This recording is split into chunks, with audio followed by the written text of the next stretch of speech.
What's going on, everybody? We are back. We got episode number 42 of the Club and Sub podcast. As usual, we are brought to you by Bet Online.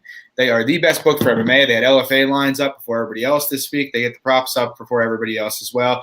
Check them out. If you want to get a 50% bonus on your first deposit up to $1,000, use the promo code CLUBSUB. That's betonline.ag. And again, as usual, guys, if you like the show, please drop a like and subscribe. We'd really appreciate it. We do this just because we love all of you and we love doing it. So if you like the show, drop a like, subscribe. So no C tonight. Just have myself, John Stargarian at MMA Fox, Luke at SWR_betting, and Lags at Lags_the Kape are coming at you here. Not the most glamorous card this weekend. Bit of a minefield, to be honest, from a betting perspective, potentially. We've actually had, I'm counting it now, about 10 cancellations on this card and counting. At the moment, we have 13 fights. I think it's probably unlikely that stays together. I'm only the cause of 2 of them this time. So like I think it's a decent percentage for this week. Lags and I were saying before you jumped in the stream, Luke, that it's probably going to be one of these Brazilians. If you had to take a bet here, that forces another cancellation. They all seem to just come here and track COVID like magnets. So anyway, we'll hop into it. First fight of the night, Jason Witt, Matheus Semelsberger. I have a bet here. I played Jason Witt. I guess, look, I know the drawbacks for Witt. He's not a particularly good athlete. He's quite hittable on the feet. He seems a bit chinny, though I don't know if he's chinny just because he's chinny or if it's a function of the fact that, he doesn't really tuck his chin when he blitzes at guys. But he is a pretty good wrestler, to be honest, both from technique standpoint and on top. Look, his top game's evolved a bit. Now, I don't know if that's because of the quality of competition. He used to be a bit more of a lay and pray guy, but his last couple fights where we've seen him get guys down, he's looked to advance and throw ground and pound. But either way, Witt's pretty reliable to go for takedowns. Like, I know that going in. I'm betting Jason Witt, he's going to go for takedowns. Semelsberger, on the other hand, he looked good against Carlton Minus, but it's Carlton Minus. I don't know what to take from that. And if you look at the regional tape, he fought this guy, Nick Critalo, who basically was ragdolling him for about 10 minutes of that fight and then injured his wrist and lost. And then 2 fights ago, he fought Kam Chebekov, and that fight was mostly standing, but again, the one time he got put on his back, he just got stuck there and couldn't get up. And so I've seen nothing to make me think Semelsberger can get up. I've seen nothing to make me think, he's got great takedown defense, and I know Witt's going to go for takedowns. Semelsberger is young enough that he could have made those adjustments, and if he does, he's going to win this fight. It's binary in that respect. But the guy who's going to attempt a lot of takedowns against the guy that can be held down, I'm going to take the shot there. Lags, how about you? So I don't have a super strong take from a side perspective, but I think that this fight could be pretty binary in the sense that if Semelsberger has made those improvements to his takedown defense, that he probably finds a KO here. I don't think Witt's durability is all that great. And then, like you said, Witt's reliable to attempt takedowns here. So I think if he's able to get takedowns here, he's able to find submission here. So I like the under 2.5 here, but plus 110, I'm not really loving the price. So pass for me. It's still not awful, to be honest. Right. Yeah. Luke, how about you? Yeah, so I don't love Witt, but I actually like Witt. I played him as well. I got him for the unit at plus 130. You pretty much hit the nail on the head for me, John. I acknowledge his defensive issues on the feet. I think if this fight is largely standing, Semelsberger's probably live for a KO or to just outwork him over 15 minutes, but one consistent theme in doing a ton of tape on Jason Witt is that he will reliably go and shoot takedowns. I feel like he's a guy, obviously trains out of that Gloria MMA camp with James Krause, pretty meticulous coach. I think they know that Semelsberger is the better striker here. And Witt's going to consistently go to the takedown. So you touched on those 2 fights where he actually dropped the first round in both of those fights where he got stuck on his back extensively. Like, he did threaten some submissions, but like how I classified it as is when, those triangles where he's trying to, slide his leg, pull the arm back over through. Yeah. After that, he's like, I don't know what to do. Like, that's what I took away from both of those fights. And so a guy in Jason Witt, he is a BJJ brown belt. Like I said, I'm not playing this heavier because I do think Semelsberger could just KO him on the feet due to some of those defensive flaws. But Witt's a guy who I think is going to maximize his win condition, and I think that's the best way I can describe the bet. Also coming out of that good camp, I think he should be able to put Semelsberger down, win minutes on top, and is potentially live for a sub as well. So small play for me. Like I said, if he gets sparked, I wouldn't be surprised. The under 2.5, I think actually opened at like plus 170, and that obviously just got bet all the way down, which I 100% understand because I think both guys are live for a finish based on whoever's able to get off on their game. So even at evens, if you don't really like a side, I don't hate the under 2.5 either. I just feel like Witt is going to be able to dictate the pace of this fight, and in doing so, that maximizes his win condition, and him at a plus number I thought was a decent amount of value. Yeah, so we move on to an interesting one, and one where it seems like everybody's got an opinion, and it's mostly on Gloria to Paula. We got Jinh Frey taking on Gloria to Paula. Luke, you want to start here? Yeah, this one's interesting because it was like 2 weeks ago in the group chat. I'm like, I think I'm going to play to Paula because she was like minus 133 on the FanDuel Open or whatever. I'm like, yeah, she had a decent showing on the Contender Series or whatever. I think she's made some developments. Might play her. Then, I kind of dug back into tape based on John's recommendation. He goes, oh, Luke, how about you go look at those, DePaula regional scene fights? So I did. Not pretty. It's really not pretty. So I believe it was the fight against a girl named Isabella de Padua, who, similar name. I don't know if she's still in the UFC or not. I think she actually might have got cut. But pretty low-level girl, piecing her up on the feet, had a lot of takedowns, control time. I know it was a couple years ago. DePaula's, only 25, improving young fighter. I get it. Strides could be made. Obviously, in her Contender Series fight against the judo girl, she got dumped on her head early on. But after that, I think she looked solid. But the issue is in this matchup, and why I still favor DePaula, is just based on the output and willingness to go forward. And that's just something that Frey just consistently won't do. And she's just not really a girl that makes adjustments in fights and is just content to play that counter game. However, DePaula hasn't fought anybody like at all. In Frey, you can say what you want. She used to fight at 105 or whatever, but chicks fought some solid girls. Like she fought Ayaka Hamasaki twice. She's probably top 5, 105-pound girl in the world. She fought Ashley Cummins twice. Probably top 5, top 10, 105-pound girl in the world. Got knocked out by Siho Ham, former UFC fighter. Like she's fought some tough girls. So, her record's 9-6, but she's got a stiff left hand. And this whole kind of rock'em sock'em robot type thing DePaula has going on. If she eats like 3 or 4 solid straight left counters from Jinh Frey, I just kind of have this hesitation where she might be a little hesitant in terms of when coming in it. If this is what Frey has done consistently, at least throughout the majority of her fights, has been able to slow fights down.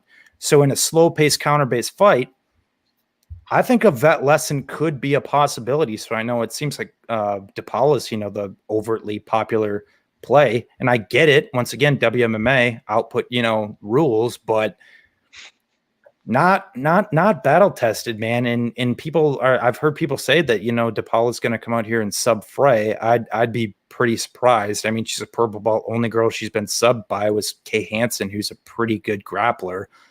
Even took a round off Kay Hansen. That one dude had $37,000 on Kay Hansen. Homeboy was sweating his bet going into that third round. I'll tell you what, right now. So, like I get it. To me, if you're gonna bet this fight and you're gonna bet DePaula, I say play her by decision. I don't think she finishes Frey. So instead of laying minus 170, play like the plus 120 or whatever it is for her to win a volume-based decision. But to be honest, I think Frey is actually getting a tad bit disrespected here, but I'd need a much better price personally. Yeah, I mean, you pretty much nailed a lot of my thoughts there. Like, I actually think Frey is very skilled, like technically. Like she has a lot of really sharp tools, but to your point, she doesn't do anything. Like, and this is not like a new thing since she came to the UFC. This is going all the way back to regionally and Invicta. The Hamasaki fight, especially the second one, was a remarkably winnable fight if she had just at any point decided to put her foot on the gas in that fight, but she never did. I almost played her against Hansen, but it was like, Hansen I know is at least an athlete who's had success and is going to do things. The Loma fight, I kind of felt the same way. I'm like, I don't think there's a massive disparity technically, but I don't really trust her to do things. And now we're here, and, you nailed it. First of all, guys, the DePadua fight, if you haven't seen it and you're considering playing Paula, it's a must-watch because this girl, DePadua, is the same girl who Ariane Lipsky grapple fucked for 15 minutes. Like, just think about that for a second. That was 2 fights ago. That wasn't like that. This wasn't like 4 years ago. This was like a year and a half ago that she did this to Gloria DePaula. And like, I get DePaula looked good against Matheus, but that girl has fought nobody but 0-0s and 1-1s. And so it's like, again, I don't know what you take from it other than DePaula's physical and she had a good work rate. And the work rate's scary. And so that's why I haven't played Frey yet. But like, to your point, Luke, I think Frey is going to sting her a couple times in this fight. And it's one of those things where it's like, if it turns out DePaula is the kind of girl that's going to push forward through it and just be busy, she can probably out busier.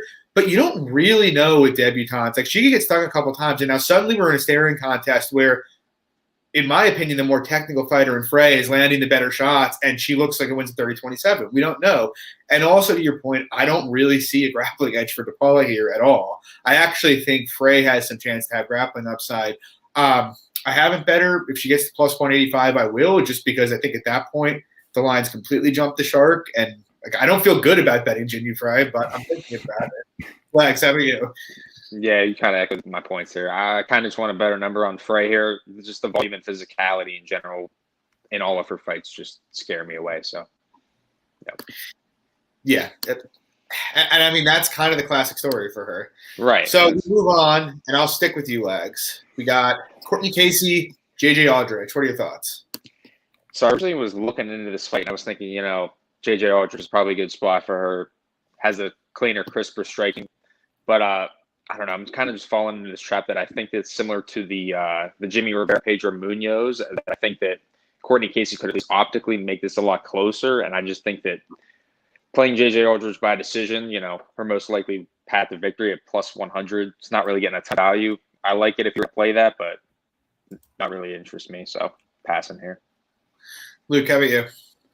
Yeah, super interesting because I've always been like a big JJ Aldrich guy. I think I've bet her probably three times or so now. Like, I think her technical boxing is pretty solid, but she's pretty also one-dimensional in that she doesn't really kick, she doesn't really wrestle, doesn't really have much grappling upside. But what she does in that technical boxing game is good.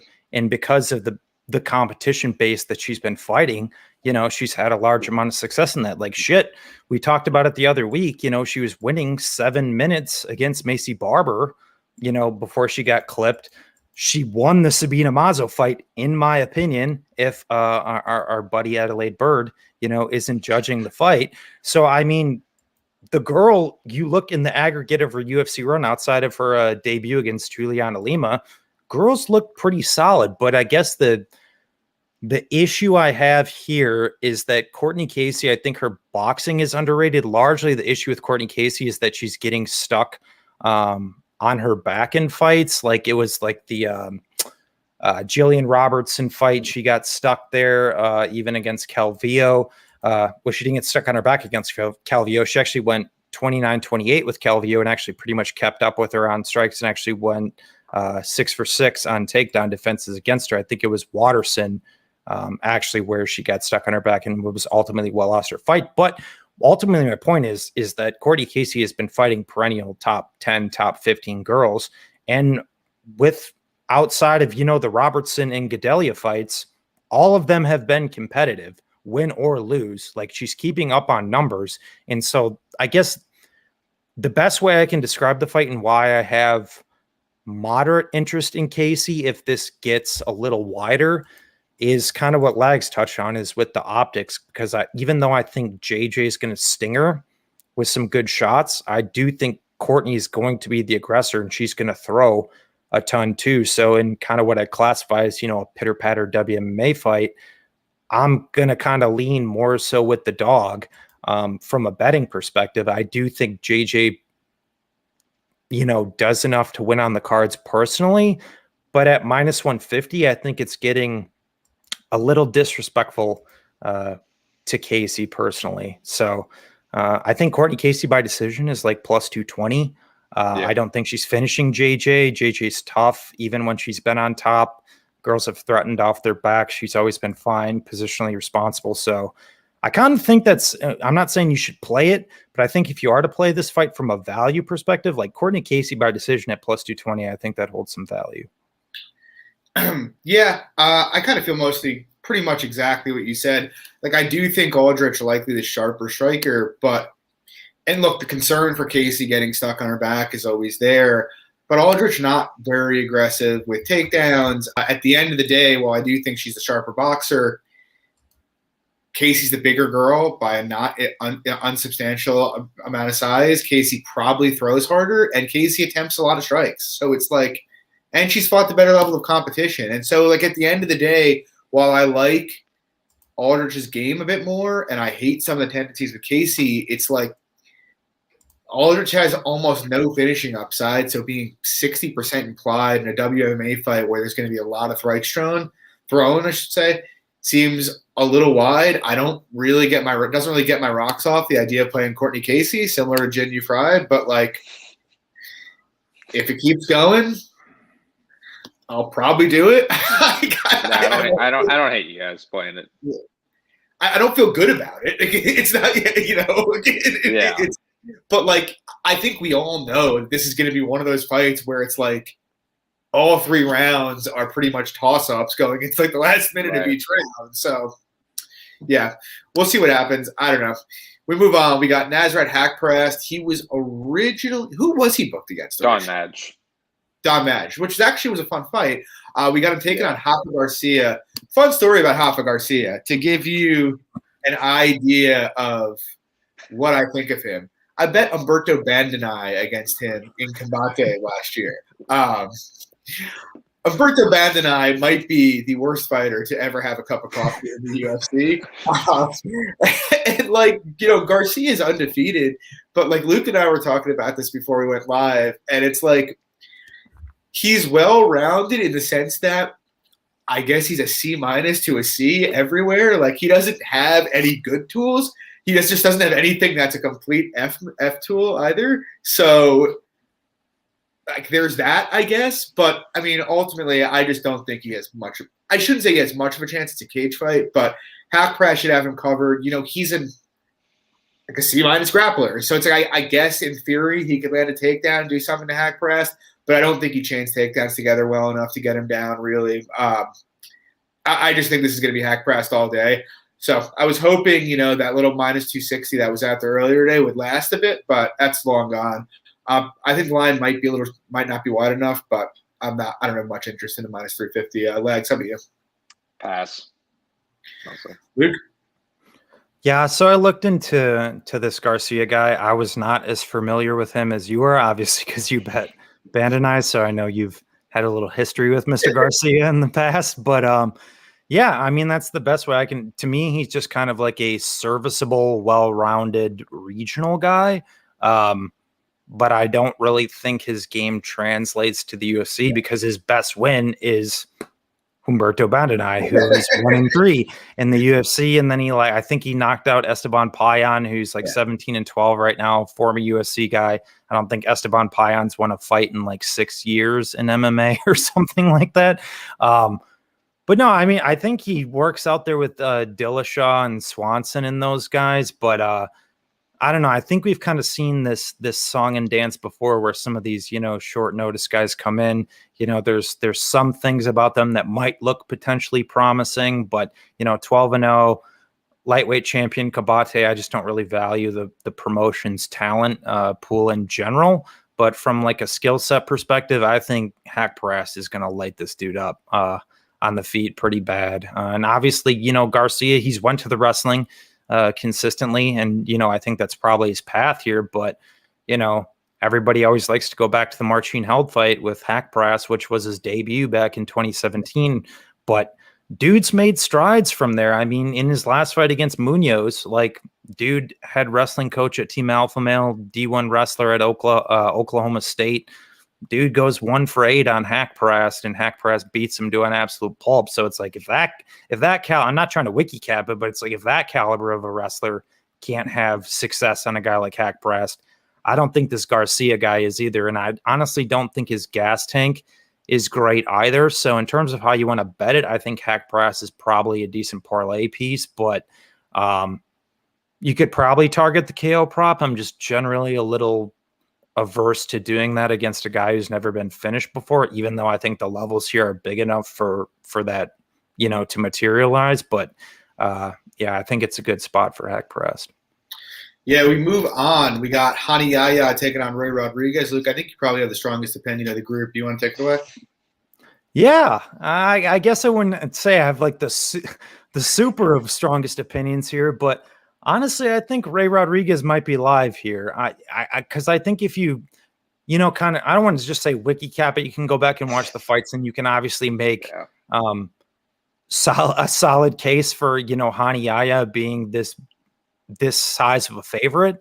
But there's like a couple fights that I think are really interesting for Hani Yahya. Like the first one being the Joe Soto fight, where, he really wasn't able to have extended wrestling grappling success and then just completely gassed. And the thing with Yahya is like, obviously he's a high level black belt. Rodriguez has been submitted multiple times before. The Kelleher, look was not great. He essentially put himself in a guillotine.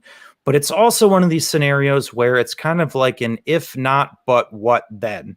Where if Hani Yahya doesn't go out here and run him early, Hani Yahya lands like 1.58 significant strikes per minute. He's not a good minute winner. He's hittable. He is durable. So I'm not saying Rodriguez comes here and knocks him out, but I actually honestly do think Ray Rodriguez has the better striking in the fight as well. And there have been a couple other fights, as mentioned, that where I think Hani Yahya's gas tank isn't great. So it's one of these spots where when you have a guy at 75%, don't get me wrong, Hani Yahya can definitely justify this price. He could take him down, could pass him, submit him. He, on paper, obviously is the better jiu-jitsu player. It makes sense.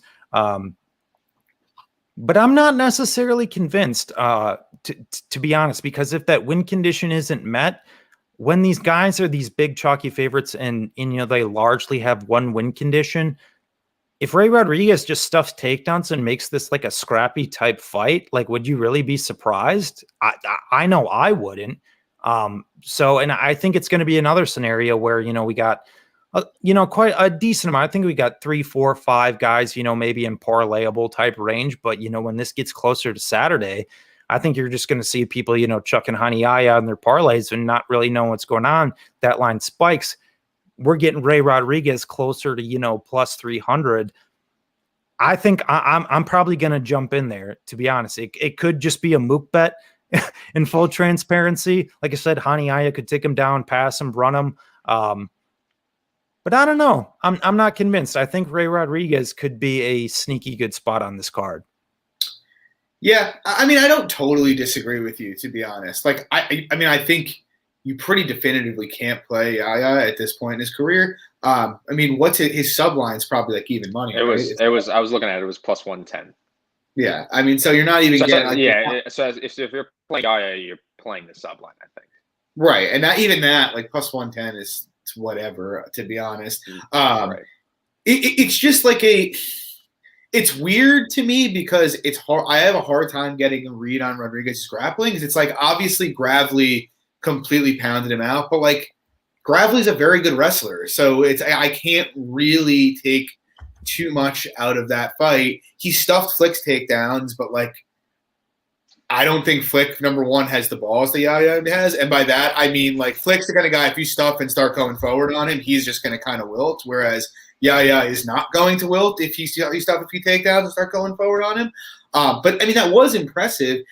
I guess ultimately for me, it's like 40 fights for Yahya. The guy's been doing it for a while, so I kind of lean to the, I don't think he's the best wrestler ever, but he seems to just have a way, like even if it's an unconventional takedown, of finding a way to initiate prolonged grappling exchanges. Like he wasn't even really out wrestling Enrique Barzola, but he was kind of forcing crazy scrambles and then just winning them. And he just hasn't like the only guy he hasn't really been able to do that with is Simon, and Simon is obviously an elite defensive grappler.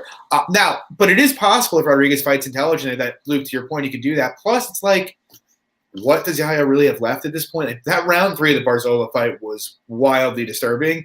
And so it's like if Rodriguez can stop the takedowns early, it's possible Yahya is just gone after 7.5 minutes. So I don't think he can really play Yahya. Plus 300 isn't bad on Rodriguez. I don't know if I'll jump in, but I do think, if you were going to play a side, it's probably dog or pass. Lads, up to you. Yeah, I mean, I agree with you guys from a side perspective, but personally, I do think that Yahya probably does run him in the first 2 rounds. Yeah. But because my thing is, he's shown to be ultra durable too. He hasn't been knocked out in over a decade, so I think more often than not, this is probably that Yahya sub. Yeah, agreed. So we move on. We got Charles Jourdain making it back to the cage off a draw with Joshua Culibao. I had the plus 400 on Culibao. That was fun. Taking out Marcelo Rojo. Lags, what do you got here?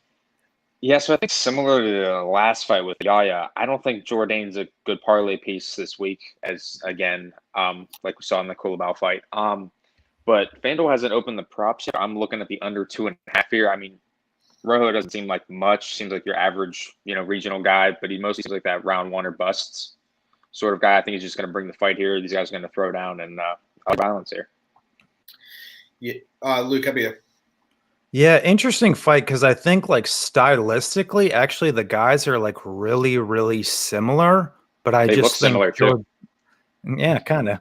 I just think Jourdain's better. But to your point, I mean, he's fought a lot of tough guys. Like, I mean, he took that debut against Des Green up a weight class, Duhu Choi, Andre Feely. I mean, I think you got to give Jourdain a little credit in that respect. But based on like the hype that he was receiving, I mean, he hasn't lived up to it at all because then he got that fight against Culibao that everybody was counting out. Sharp read, John, on that fight, fading that where, that was, the quote unquote supposable winnable fight for Jourdain. Not so much. And the thing with this Rojo guy, I mean, he's been finished 4 times, but they've all been via sub. I know Jourdain is a brown belt, I believe, but he's not a guy who at least recently has actively wrestled. He's got a couple subs back in TKO back in his run over there, but it's kind of a fight where I think like Jourdain's a guy that's going to give Rojo the kind of fight that Rojo needs to succeed. So with that being said, I'm not saying that, once again, I think Jourdain is better even in the stand-up capacity that this fight probably takes place in. But to your point, Legs, I'm not using Charles Jourdain as a parlay piece if, that's kind of the, game plan that's being taken, because I think the Rojo guy is a scrappy dude. His hands aren't bad. He kicks well. Yeah, so I mean, I'm going with Jourdain. I guess hypothetically he could knock him out. I mean, Jourdain has power, that's for sure. But once again, Rojo's never been finished. Step up, I concede that. But at this point, Jourdain's kind of a guy that I just want to sit back and take in and see developments, because he talked about in the fight even before the Culibao fight that he's like, experience really matters. You can tell that, he's still kind of green in terms of his mindset, and he's trying to develop it as a fighter in that respect. So who knows? Maybe we come out here and see, a very calculated, smarter Charles Jourdain, but that's just not usually how he fights. He's this blitz. He'll either, fight more composed, or, he's going to blitz forward, get into that war. And then we've seen some of the grappling exchanges. So yeah, Jourdain's still a little bit of a question mark for me. And I honestly, I don't think the Rojo guy is really that bad, if I'm being completely honest. So I'm not saying back Rojo. I think it's a good fight to pass on. Yeah, I don't disagree. Jourdain's kind of weird because it's like, if you look at him from like an athleticism standpoint and a dynamic standpoint, it's like you can see what people like about Jourdain, he just doesn't seem – he has a bunch of parts that don't really seem to fit together. Like, I don't think there's really any, like, process to his striking at all. Like, to your point, like, he just goes into these, like, war kill mode where he just wants to kill people, and it doesn't seem like he's not walking. He doesn't have to, though. That's the thing. I don't think he has to, but he does. Right. It's like if you were to take the polar opposite of like Peter Yan, who's walking people onto everything he does is set up. Nothing Jourdain does is set up. It all seems to be like improvisation. And the result is a lot of finishes because he is powerful and he is dynamic and he is athletic. He's also been hurt a lot of times too. Like, I think Choi hurt him. Kulabau hurt him. Choi dropped him. Yeah. And so it's like that happens a lot. And I do sort of agree. Like, if he ever kind of puts it together and like concerns himself more with winning rounds than killing the guy in front of him, I think he's a pretty interesting prospect. I just don't know if we'll get there. And to your point, too, like, I don't think Rojo's horrible. I'm not playing him because I do think the athleticism is such this should be a test Jourdain passes. But I don't know, man. This is kind of like a theme for me in this card. Like, the only big favorite on this card who I really think might have value is Haqparast. And after the Blades thing, I'm not playing 350 again for a while. But yeah, I mean, I think Jourdain rolls. It's just whatever. We move on. Last thing I'll add is FanDuel's got the best line right now on Rojo at plus 220. On Rojo? It's not horrible. I'd rather get like plus 250 though, to be honest, or plus 233, as you would say, at that 70% indication. It's going quite the opposite though. So we move on. I have no play here. I think, do both of you guys have a play here? Angela Hill, Ashley Yoder, or just Luke? Nope, we both do. Who wants to go first? Take it away, Lags. Sure. So I have Angela Hill by decision, 1 unit, minus 155. So this was rebooked, from 3 weeks ago, and the props opened instantly for that fight, and Angela Hill by decision was minus 185. And I was like, well, that's not exactly enticing. It's probably going to go to decision, whatnot. And then this fight opens up, props open up minus 155. Well, I'm going to jump in on that because I kind of think that this fight, more often than not, probably 8 to 9 times goes to decision. And out of those, like 6 to 7 times, I think Angela Hill's winning by decision. I just think that, like, the improvements from that first fight are just enough to win her this fight on the cards. So, Luke, how about you? Yeah, so I jumped on that FanDuel opener again. It's not a tipped or tracked play just because it looks like I think a couple of the other books opened it like minus 155 too, and then people just jumped right back on it again. Bet Online opened it, I think it was minus 155, and it got steamed to 185 instantly. Yeah, so I mean, I just don't understand how we just had this fight like 2 weeks ago. It got bet up immediately, and then the odds makers put it right back down again because the first week I missed, the early line or whatever. I'm like, minus 175, minus 180. I mean, I still think it probably possesses value, but from a betting perspective, I guess I'd like a little bit of a better number. So, I mean, I played it personally. If you guys have access to FanDuel, I think actually it's still there right now. Be there. If you guys have access to FanDuel, I'd say play that. If you're more so on the side of me and Lags, it's just another one of these quintessential type fights where I classified as you have the steamed favorite. Take them by the most likely win condition, assuming the discrepancy between the two are big enough. In this case, it is. I mean, Angela Hill's sitting like 80% right now, and you can grab her on FanDuel, but 60%, damn near, by her most likely win condition. I know our boy Z's like going back to the well one more time with the Angela Hill inside the distance, not the KO. We talked about that the last week. If you want to see a fun back and forth about that, but so yeah, man, I don't want to get too heavy into it. I just think the win condition of Ashley Yoder is solely predicated on her getting 3 to 4 minutes of top time in this fight, which she's only been able to do once with her UFC run, and that was against Miranda Granger, who I'm honestly not convinced is UFC caliber. Angela Hill's takedown defense now sits 77%. Claudia Gadelha, 1 for 4. Michelle Watterson, 1 for 13. I love the decision line. I put a decent amount on it personally. Yeah, I said all this a week ago, so I won't, or a couple weeks ago, whenever it was last book, so I won't go too far back into it. Look, I'm looking for every reason in the world to play Yoder. The real problem for me at the end of the day is if she displayed any sort of functional striking game or ability to jab or just like spam shit, I would be all in on like a plus 350 line. But she just doesn't seem to have a clue there. And like even without that, like if she was the kind of grappler that secured positions when she got them, I would have interest at this number in a WMA fight where I don't think the favorite has a ton of finishing upside. But even that, though, it's like, you'll see Yoder get these dominant positions, but somehow even when she will, the rare time she puts a body triangle in, she seems to lose those positions. And so it's like I can't – I do think Hill has made grappling improvements. I wouldn't say she's a good defensive grappler. I don't think that, but I think she's adequate.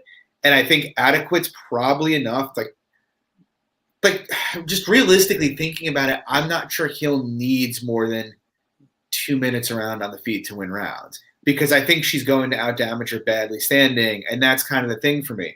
I'm not playing it because it's kind of like, if this does turn into a messy thing where the judges, somehow dick this, I don't really want to be a part of it. But yeah, I mean, I think Hill's aside. I think the money line's right, but it's a pass for me. And real quick too, John, that was kind of what happened also in their first fight. Like exactly. Yoder did get a decent amount of top time in one of the rounds.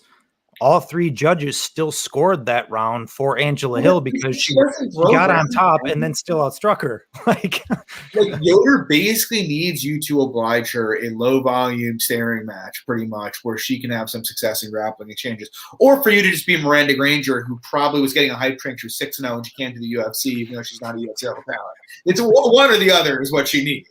All right, John, go off. All right. Yeah, that's what I was saying. That was a passionate take, John. So yeah, it's a pass for me.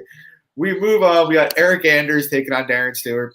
God, I've lost so much money on Eryk Anders over the years, and it's like I'm not betting him again here. I do think he's the side, and I only think that just because, like, look, both are low volume guys. I think if one has wrestling upside, it's Anders. Like, believe it. Like, even though Stewart will attempt takedowns, the one thing I actually think Anders is pretty good at is grappling, both defensively and occasionally offensively.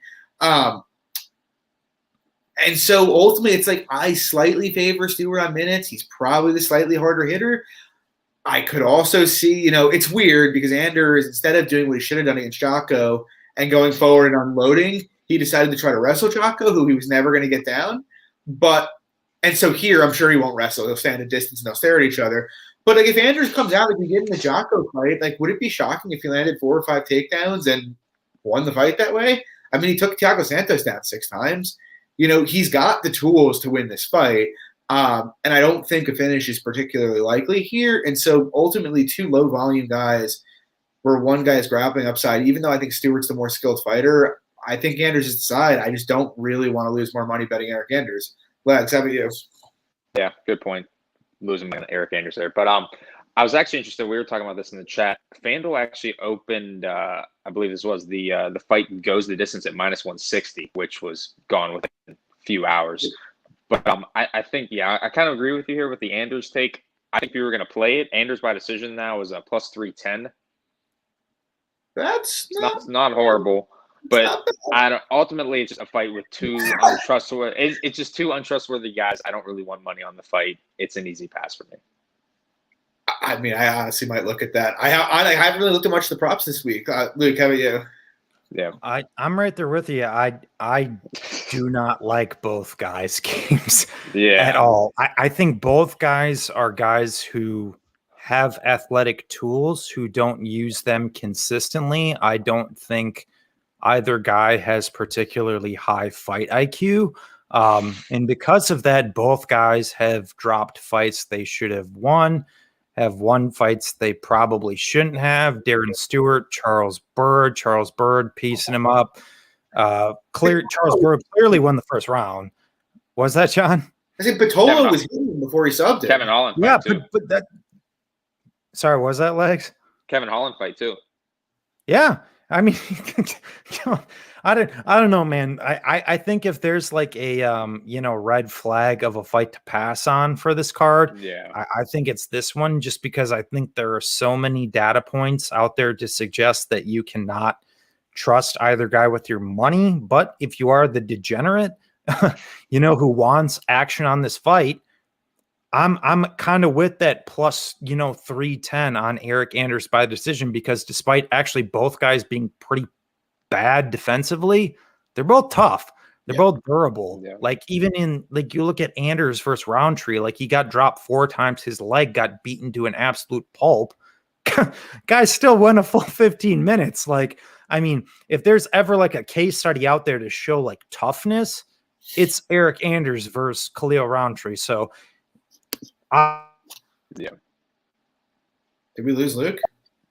Oh, we'll see. Oh, is he back? I think so. Luke? Can you guys hear me? Yeah, your picture's frozen now. There you are. There we go. Okay. All right. Sorry, boys. Anyway, yeah. Last thought. I think Eryk Anders' decision. If you are to play it, that's probably the side. But just know that you're getting into a interesting proposition there. Yeah. So we move forward, and I will stick with you, Luke. I think we're all going to be fairly passionate about this fight. We have Matheus Nicolau taking on Manel Kape. I love Nicolau here. I do. This is probably one of the more interesting lines I've seen in a while. I like to target my dogs on occasion. John is more so the big dog player of this podcast. But I did, this line makes no fucking sense to me, if I'm being honest. Like I don't. Like, I can't quantify this at all. It makes no sense. Like, originally, Nicolau was scheduled to face Ulanbekov. I also had a bet on Nicolau against Ulanbekov. And to be honest, I think Nicolau, at a bare minimum, is 60% here, if I'm being completely honest. I think it's honestly a case, and I know you have a lot to say about this, John, so I'll keep it brief, but I think it's literally just a case that people don't know who this guy is in the skill set that he brings to the table. Like, what I'm dumbfounded about is how Pantoja, is minus 150 here. He doesn't grapple in that fight at all, wins a striking based decision, moderately close fight, but striking based decision. And now Nicolau is plus 120. I know there's been some steam that's came in on him today, but it's now plus 120 against Kape. Like, I think people are honestly just wiki capping this fight completely, because if you go back and watch these guys skill set for skill set, and you're going to tell me that Nicolau should have a plus number next to his name, you're out of your fucking mind. I'm telling you right now. I think this is probably the most mispriced line of the year. I'll let you take away some of the stylistics, John, but yeah, this line's crazy to me. I'm big and on Nicolau as a dog. Yeah, I'm with you. I have 3 units on him. I don't – it's kind of weird. Like, I've heard multiple people on podcasts talk about Nicolau as if he was some, like, nondescript ex-UFC fighter. And it's like 3 years ago, before the flyweight purge, people were talking about Matheus Nicolau as a future champion. It's not like he had a bunch of bad performances in that time either. He played pinball with Louis Smolka's head, beat the brakes off him. Then he got head kicked and lost to Ortiz and got cut when that happened. Since then, we had those 2 fights regionally. He won both of them. Felipe Efrain's not bad either. And it was up at bantamweight, and he completely dominated that fight. Since then, he got hurt for 6 months. Then he had a fight booked in March last year, but COVID happened, and every other organization pretty much shut down. So now he's back. And, like, to be honest, you talked about the wiki capping aspect of it, Luke. But, like, even looking at Nicolau, he beat John Moraga at 24 years old when John Moraga was still pretty fucking good. He beat, like I said, he beat the living hell out of Smolka. And you look at Kape, and look, I get he's got a bunch of wins in Risen, but his best win is probably Asakura, who I'm not even really sure how good Kai Asakura is. Like, he landed a lucky shot against Horiguchi and knocked him out, and then got finished by Horiguchi promptly afterwards. He got dominated by Oka Sasaki there, who we saw in the UFC here. He has a bunch of knockouts against pretty low-level competition. He beat Ian McCall, but Ian McCall cut his face in the first minute of that fight, and the fight had to be stopped. So, again, like, that would be an impressive win, but, like, we didn't really learn anything from it. And so instead, it's like I'm always the guy that's saying fade regional knockouts because they're not very predictive of the UFC. And we saw that in the Pantoja fight. Like, we've seen Pantoja wobbled in a few fights in a row now, but he wasn't wobbling. Kape wasn't wobbling him. He was remarkably low volume. Kind of to your point, Luke, stylistically, I think it dramatically favors Nicolau on the feet, first of all. He's an excellent boxer, like a legitimately excellent counter boxer here. And they're both counter strikers, and so you could have a low volume type fight. Except Nicolau keeps his hands up and Kape doesn't. And I honestly think he's going to punish him bad every time he darts into the pocket. And then, we all talked about it when he fought Pantoja. Pantoja had the minus 300 possible grappling path to victory. The problem is Pantoja doesn't really have much wrestling. Nicolau is actually a very good wrestler who will attempt takedowns. And it's like the one time we saw Kape on his back against Pantoja, it was 20 seconds and Pantoja let him up. I saw nothing that made me think he's going to be the guy that, moves for a sweep or gets to a hip and goes for an underhook there. I think Nicolau has him covered everywhere. I think a lot of people, when I hear people say, like, oh, Kape's taking a step down in competition, I would bet Nicolau against Pantoja straight up, to be completely honest with you. I'm fairly high on him. I know that's a statement, but, like, I guess where it ultimately comes down for me is for Kape to even be competitive on minutes here, he needs to double the output that he had against Pantoja. And even then, I think Nicolau's a better striker. He could knock him out.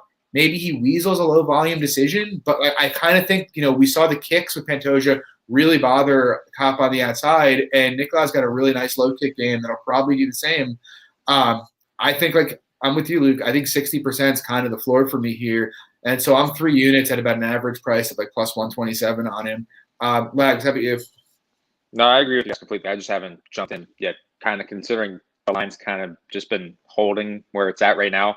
But I actually think we're probably going to see more Kape money come in. But no, I think outside of a pretty low-paced, greasy decision or a knockout here, that I think that Nicolau has all the advantages here. I think he's the better technical striker, and like you touched on, he has the clear grappling edge here. And I think, obviously, he's going to attempt more takedowns than Pantoja. He's more aggro in that aspect. So I think Nicolau sub here at 6-1 is good. I like the Nicolau money line. I'm probably going to be on Nicolau for a unit and a half. Yeah, that's fair. And Todd's saying Kape's not as bad as people think. And, I don't think he's bad, to be clear. I think he's skilled and he's fast and he's athletic. But he was low volume regionally. That isn't something that has really changed. He was low volume in his last fight. And like I said, I think you really have to contextualize regional KOs. I think a lot of people thought we're getting big 2.0 here, and that is not the case at all. Could KO. Yeah. I think. Go for it, Legs. Sorry, real quick. I think in general, from what I've seen, he seems pretty finish reliant. The low output style of him. He's fast and agile. Don't get me wrong on the feet, but he just seems super finish reliant. I guess I want to end with something real quick. If you go back and watch that Aluka Sasaki fight, if Nicolau has the wrestling success that Sasaki had in that fight, Kape's getting subbed. He's gonna get subbed. I'm pretty positive he's getting subbed. And that fight was not that long ago against a long, lanky guy who's not strong, whose wrestling is very, very average, and he got controlled for 10 fucking minutes in that fight. Not that long ago either. So I don't get it. I don't get it, man. I don't get it. I'm with you. And Nicolau, if you actually watch the Smolka fight, even though he worked him on the feet, he took him down a couple times and basically, Smolka was trying to throw off all the crazy shit he normally does, and he cut through his guard like it was nothing. And that's him at 24. Keep that in mind. His last time he was in the UFC, he was 24 years old. He's 28 now. He's been at Nova the whole time. This is a guy who you should be expecting to get better. There's not really a lot of reason at 28 years old to think he's going to be worse than when we saw him last, when he was ranked in the top 10 at flyweight. So, yeah, I think he's going to dominate this fight unless he gets finished, to be honest. That's my own personal opinion. I think that's all of our opinion, to be honest. Yeah, because I don't think Kape's catching him in a sub either, like an arm bar. No. Anything like that. So Nicolau's top control is just so fucking good. So Yeah. I'll pay someone whoever's listening to this right now. If Manel Capes fucking subs Nicolau, I'll pay you guys $100. I'll pay someone $100. That ain't fucking happening. That is true. Moraga Nicolau is brutal, but that's fine. I think Nicolau's going to counter his face off, to be honest. So we move on anyway. We got Jonathan Martinez coming back after taking my money against Thomas Almeida. Me and Jonathan Martinez have a history. I got him with Ewell. He got me with Almeida. And now we have Davey Grant. Have I bet Davey Grant? No. I guess Martinez is probably a little better than I gave him credit for when he first got to the UFC. It seems like he's gotten a bit more explosive and dangerous his last, 2 to 3 fights. I was inclined to chalk the Science fight up to Frankie just being washed. But then Martinez, he looked really good against Almeida. There's really no doubt about that. I wouldn't play him here. I kind of think it's weird because Grant is unathletic and he's slow, but Grant also is going to kind of push a pace and he's going to attempt a lot of takedowns. And I kind of still have a lot of reservations about Martinez's grappling. The reason I'm not playing Grant is Grant's old, and he kept walking right into Martin Day's right hand when they were fighting, and he got hurt a couple times. And so I think Martinez finishing upside is massively in his favor here.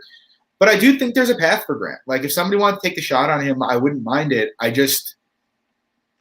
It's a young guy who's getting better, who's a much better athlete with a lot higher finishing potential against an old guy who's got a pretty narrow win condition. I'm not really trying to get involved. Lex, what do you think? Yeah, I don't have two super strong takes here. I definitely wouldn't lay the juice here with Martinez, but I'm looking at the props now. I think that Martinez by KO plus 275. Some books have plus 300. I think that's a little crazy, personally. That's not bad. What's his ITD? Plus 180. Not bad either. So I think if that's how you were going to do it, I think I would play the KO or the ITD. But yeah. Luke, how about you? I guess not contrarian take on the side, but actually, I think from a prop perspective, I think to play him by decision at plus 115, I think is the better way to play it. I know, obviously, he got floored, by Day early. I was on Martin Day in that fight. That was one sweaty tough hell. I was like, yes, Martin, you killed him, and then you third round. So.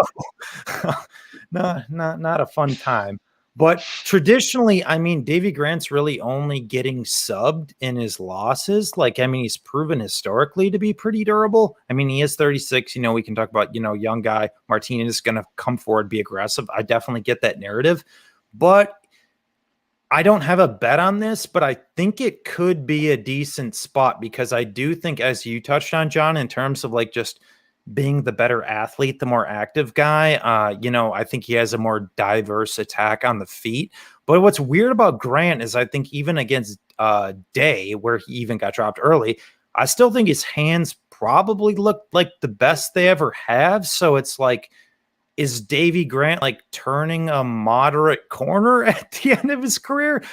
Not significantly, but it is Martin Day though. Little late stretch run, maybe I don't know. It was a bizarre fight, though. I thought he was going to come out and wrestle against Day, and suddenly Davey Grant's moving forward, firing volume. I know. It's we've never seen that, really. That's just not the traditional game of Davey Grant. So it's traditionally Jonathan Martinez, he's a guy who struggles with, the defensive, wrestling. You go back to, his debut against Sukumtat and a couple other fights. That's kind of where, he's really been given issues, but I think his takedown defense has improved in the aggregate. And at least in terms of a Grant KO, dude went 15 minutes with Almeida. You can say what you want about Almeida coming back or whatnot, but I still value, Thomas Almeida, at least to some respect, not maybe as much as I did pre-Martinez fight. But still, Almeida's a tough guy who hits like an absolute truck, who's a perennial KO artist, and he didn't finish Jonathan Martinez. So with that, I think it's a pretty good spot for Martinez personally. I'm not necessarily trying to lay, minus 300 on him, but I think an interesting prop for the fight is to, buy down on a guy who's 75%, play him by his most likely win condition, which is a decision. In my opinion, I kind of think the Martin Day fight, he kind of just caught him, but Yeah, I don't know. I could be wrong, but I think that could be a sneaky good play for this fight is Martinez decision. Yeah, so we move on. We got a really fun fight here. We got Dan 50K Ige taking on Gavin, the governor, best nickname in the UFC, Tucker. That's a good one. Yeah, I have a play here. And you guys know if you follow this for a while that I'm like pretty stats focused when it comes to like breaking down stuff. And this is the rare play where I'm kind of going against the stats here a good bit. Stats actually favor Tucker almost everywhere a good bit. But I actually like Ige quite a bit in this spot. And I'll tell you what, it's kind of weird when you look at Ige's career from the first, I don't know, 3 or 4 fights, the Griffin fight, the RC fight. It's like a different fighter. I'm not going to speculate as to why he may be a different fighter than he was then. I'll let you guys do the speculating on that. But, I mean, he went from basically being a minus EV fighter who was, consistently losing minutes standing to suddenly being a destroyer of worlds. And like I said, his stats aren't great because of that early run in his career. Since then, he's really like stuffed the stat sheet against Mirsad Bektic, basically fought even standing with Edson Barboza. And to be honest, people talk about the Cater fight like it was one-sided, and like Cater won the fight solidly. Lags, you and I had money on it. But there were moments throughout that fight where, Ige, he won 2 rounds on one card. He made it competitive even though he was at a massive size disadvantage in that fight. Tucker is a guy I've traditionally been pretty high on. I bet Tucker against Billy Q. I thought his cardio was overrated, but Billy Q's, I should say, and I thought Tucker's cardio issues were overrated. But Andrew just said it in the chat. I mean, the level of competition has been so much worse. And if you even go back to like 2 fights ago, Tucker fought Justin James, and the first round of that fight, not only did he get hurt, but he was losing striking exchanges pretty consistently to James before James gassed out, which, to be honest, we all know James. Right. And we all know James is a dangerous striker, but I don't think anybody would ever be like, James is going to win striking exchanges. Like, that first round is extraordinarily concerning to me. And it's like against Choi, they were somewhat close in the striking and he was landing takedowns. And I don't know. I'm seeing Ige have success standing against Barboza and against Bektic and against Cater. I know Tucker's the cleaner boxer, but he's slower. He gets way faster. He hits way harder. He's going, unlike Billy Q, who will kind of push a pace, but just kind of zombie walk straight into twos. Ige is going to come hard at you and throw bombs. And then just like grappling, look, I get it. Ige's been held down before, but Mirsad Bektic went 3 for 10 on takedowns against him. Mirsad's one of the best wrestlers in the UFC. Being held down by him is not a big deal. I know he's been held down in other spots, but if he was able to stuff 70% of Bektic's takedowns, I don't think Tucker's going to have a ton of success. I don't think he's going to have an easy time finding the clinch. I actually think Ige's got some takedown upside of his own. Just ultimately between what I think is a big athleticism and power edge combined with just a massive competition edge, it's enough to pull the trigger on Ige. I took him at minus 125 here for about 1.5 units. Legs, how about you? So real quick, I know I mentioned on the Anders fight that line, the fight goes the distance line open minus 160. That was actually the Ige fight. I was misspoken on that. The Ige Tucker fight open, the fight goes the distance minus 160, which actually I like that a lot. I was probably going to play that for a decent amount, but obviously that got corrected pretty quickly. I don't have a strong take from a side because I think it's just pretty 50-50. I think any plus money on either side is probably a good look. I just think, like you said, strength of schedule in general favors Ige. I think the speed on the feet is going to be enough for Ige probably to get a decision here. I know a lot of people like the Ige KO. Personally, I think Tucker's durable enough to see the cards here. Luke, how about you?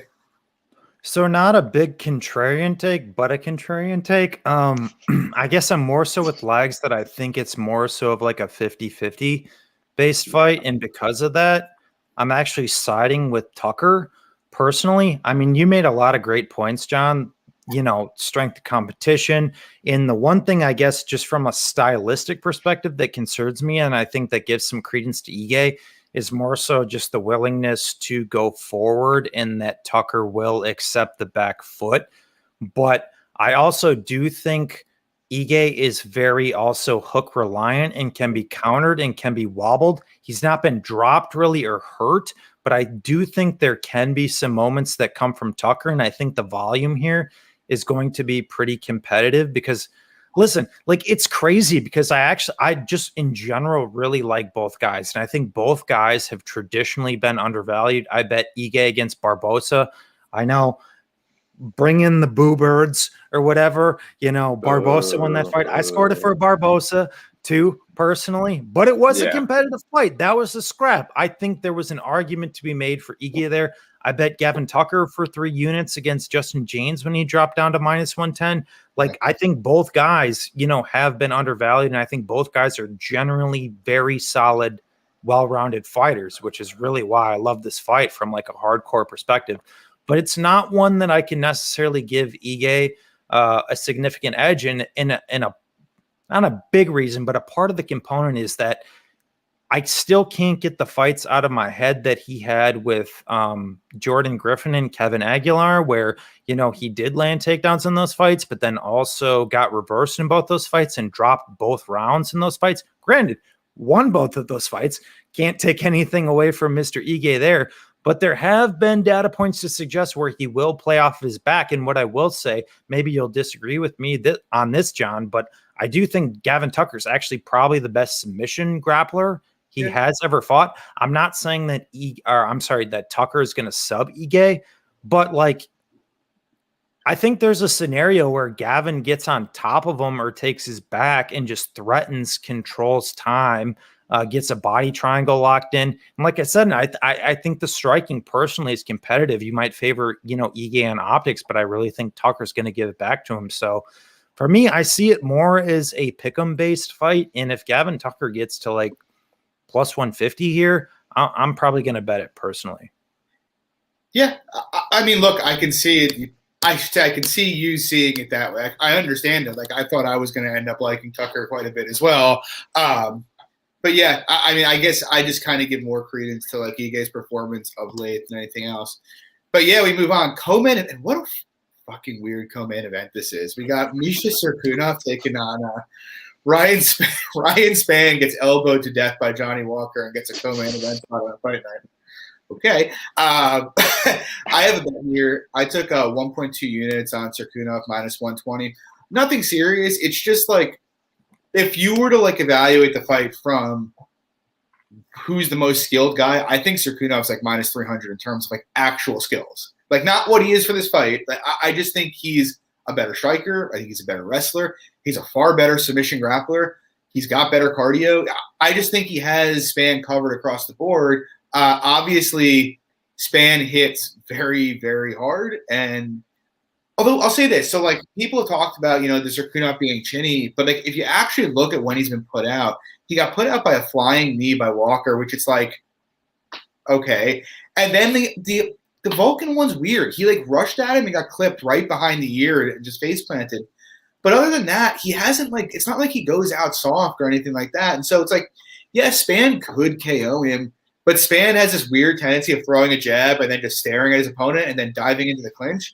Maybe we'll see a brand new Ryan Spann here where he goes completely aggro and throws a big combination. I think it's more likely he probably jabs Cirkunov back and then initiates a grappling exchange and ends up on bottom. That is what I think is the more likely scenario here. So yeah, like I think Cirkunov, look, I think you can give Spann a lot of KO upside here. Maybe even as high as 35 or 40%, but I kind of think at a floor, Cirkunov should be -150, -160. So I'm on him small. Blags, how about you? So I also have a play here. I have a play on the total, actually. The under 1.5 on -140. Played that for a unit. So just statistically, Spann in his last 10 fights, 8 of the 10 have gone under 1.5. And then for Cirkunov, 9 of his 10 have gone under 1.5. So, I mean, just stylistically, these two, that's kind of how I see it playing out. I think both of these guys have, as our pod is called, clubs of potential. I think both these guys are live for KOs on the feet, potential getting it to the ground. But I think if Cirkunov ends up on top of Spann, it's likely submission there. Yeah. So I think more often than not, this is going to end under 1.5. So I like it. Luke, how about you? Yeah, so we agree on so much stuff on this pod. That's why I love this fight, because everyone's just kind of all over the board here. Not saying I'm back in Spann. So John has a bet on Cirkunov. Lags has a bet on the under 1.5. I think, got over? My tinfoil Eddie Bravo hat on, that this fight goes over 1.5. I really do. Yeah. I really do. Luke and I did talk about this. Yeah. The stats favor this, not in any stretch of the imagination. The stats actually, if you just look solely based on the stats, the under 1.5 has a shit ton of value if you look solely based on the stats. But I just have this sneaking suspicion that if Cirkunov doesn't just take him down and absolutely kill him, because that's where like the interesting component for Spann is, because I don't know necessarily where his defensive grappling is at. Like when he's been taken down, he was taken down by what's the big Brazilian dude's name? Walker? No. Fuck, what's his name? Give me 1 second. Luis Enrique? Yeah, Luis Hani. Yeah, he took him down like 4 times, but Hani didn't really do anything. And, Spann swept him twice, but it's like, is he going to sweep Cirkunov? Probably not. If Cirkunov gets on top of him, the submission's probably live. But, I mean, in the aggregate, Spann's takedown defense has been decent. He kind of does this. He's not high output. He'll kind of play this, mid-range game, then blitz in. Cirkunov will exchange, going forward. So I get it, man. This first round, the under 1.5, probably the play. It makes 100% logical sense, but I have like 100% vibes of Roundtree and what's his nuts? Polish dude. Pragnia. Where it just seems so obvious and it goes over. I just have this sneaking suspicion. Yeah, it could be. Because if it turns out, the thing is there, then I guess if you're kind of comparing those two, not to just play apples to apples, I don't think Spann's durability is as good as Roundtree's durability. That may be, but if it turns out that he's got good guard retention, it could just be Cirkunov on top of him for 12 minutes. That's both guys don't have good cardio. They don't have good cardio, and Spann is very poor defensively, but to give Spann credit, Spann's been hit with some shots. Spann's taken some shots. He's been pretty durable. So honestly, my overall contrarian take for the fight, this turns into a slot fest and Cirkunov wins a decision. Interesting. We move on. It's a fun main event, to be honest. I wish Frauds Matt Kamaev was the one in this facing Leon Edwards. I've had a max bet teed up on Leon twice now for that fight and did not get to bet it. But nonetheless, Belal Muhammad, Leon Edwards, it's a good fight. It should be fun. Lags, what do you thought? What are your thoughts here? So I have Leon moneyline to close out a 2-unit parlay with Nunez inside the distance, the cash from last week, and I have 1 unit on Leon 4-5 decision at -140 here. I don't think there's too much to say on it other than I think that a Belal decision Belal win, I guess, is predicated on a close decision working Leon. But I think the thing with Leon is he's so defensively efficient on the feet and he's so good at limiting his opponent's output that I don't think that's a likely scenario. So I think that a late KO wouldn't surprise me either, considering that we just saw Belal a few weeks ago got his legs completely chewed up by Diego Lima. So I like Leon here. Luke, how about you? Yeah, so it's interesting because I've always given, a lot of credence to the game of Belal, but I guess kind of how I've described the fight is as a levels fight. Like I just feel like Leon is an elite level fighter where Belal is probably, stringed to, that top 15, top 10. Yeah. But at the same time, I still do see a scenario where Belal can make this fight close. I mean, Cerrone took a couple rounds off of him. The Gunnar Nelson fight was close. Gunnar Nelson ended the fight, in mount. And Leon, to your point though, Legs, and I guess that's why it's such a fun fight. And more so from a hardcore perspective, because this could be incredibly boring to be completely honest, but more from a hardcore perspective that like Belal almost doubles the output of Leon, but Leon at the same time nullifies output probably better than anybody in the UFC. Yeah. Like his percentage based on what he eats is like 50%, which isn't great, but the amount of strikes that he actually takes is like 2.05, which is unreal based on the level, that he's fighting at. So in terms of like trying to break the fight down, it's like, well, one, Belal is going to be, you know, at a size, you know, disadvantage, at least in terms of reach here. You know, Belal is how I've always classified. He's like a high volume point fighter. So you have the low volume point fighter in Leon versus the high volume point fighter in Belal. You know, you put that together. Oh, Belal wins this fight. It's like, it's just not that simple here. Right.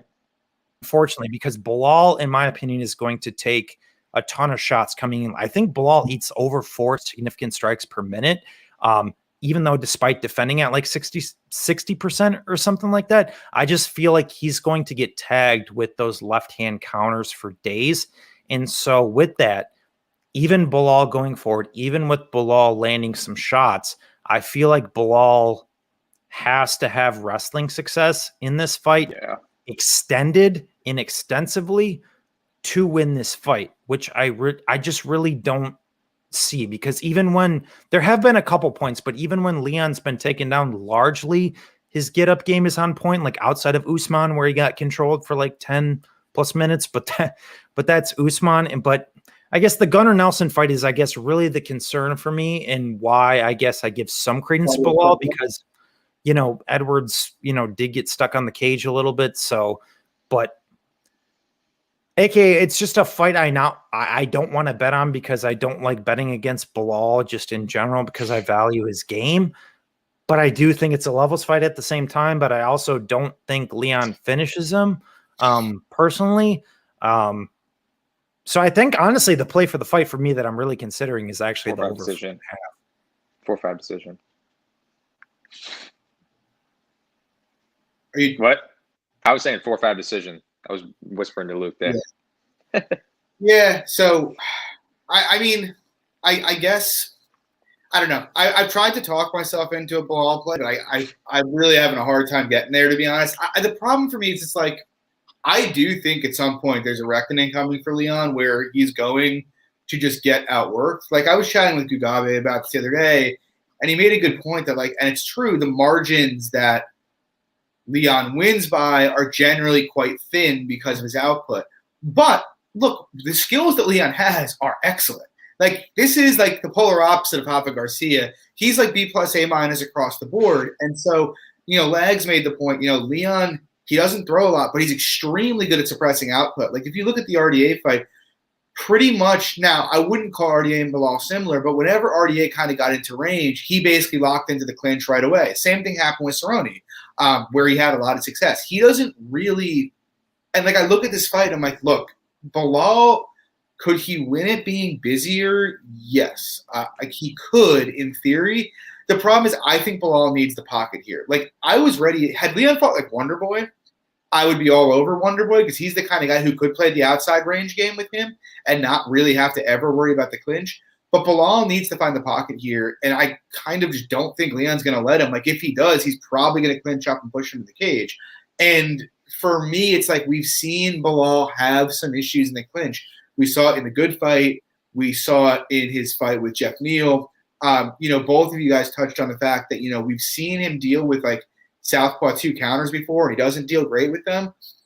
And so it's like, unless, look, if he's made massive improvements in the clinch, then yeah, I mean, then I think this is going to be really close, because I think kind of anybody who can extricate themselves out of that situation is going to be able to be somewhat competitive with Leon on minutes.